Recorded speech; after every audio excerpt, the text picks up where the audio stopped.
The failures of Gauteng municipalities will be a key focus on President Cyril Ramaphosa's mind as he engages with the Gauteng provincial government. All municipalities of the economic hub of the country are faced with crumbling infrastructure from roads, traffic lights, lack of water provision and a huge migration rate into the city. Johannesburg Executive Mayor Dada Morero, whose council will engage with the president, has highlighted that the funding model of local government needs to change in order for municipalities to be able to fulfill their mandates. There are challenges in terms of infrastructure indeed, especially in our cities.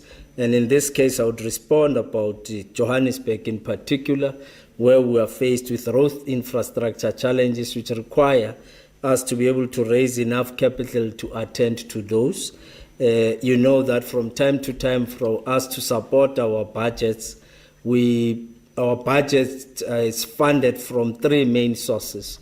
One being our own money, which constitute about 70% of what we must raise from the surpluses of water and electricity and rates and taxes.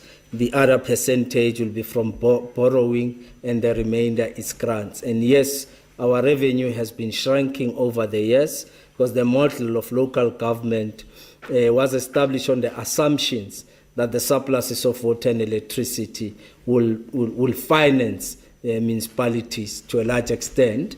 But with people now moving to alternative energy sources and water sources by doing boreholes and so on, we have seen that, of course, our revenues are shrinking, which requires us to rethink and reposition financing of municipalities.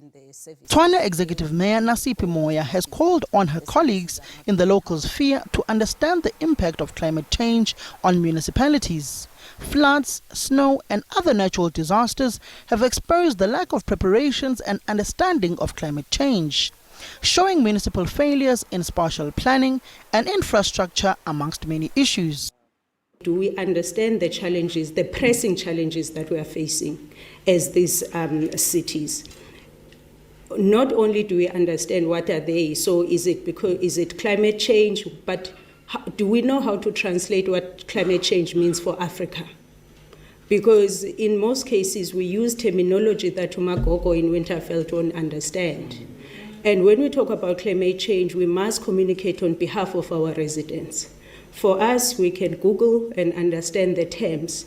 But when I go to Winterveld and say the IDP budget has prioritized, so 30% of the IDP budget, it looks at responding to climate change. How do I explain that to Magogo so she doesn't think I'm running parallel projects in the city? The Gauteng provincial government will be the first to feel the wrath of President Ramaphosa's cabinet. Ministers of critical service delivery portfolios are expected to come down heavily on the municipalities' infrastructure challenges. Actually, we are quite pleased that the president will be visiting us after he had visited Mpumalanga. Obviously, we just finished our State of the Province address. There were about 13 issues that the Premier spoke about. On top of that agenda is the issue of water.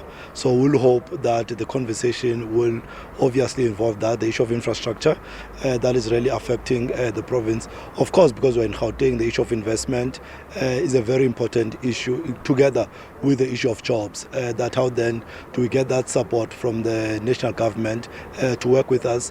Part of that meeting, we're obviously hoping that we'll discuss a lot more around the municipalities to make sure that how do we assist the municipalities going forward.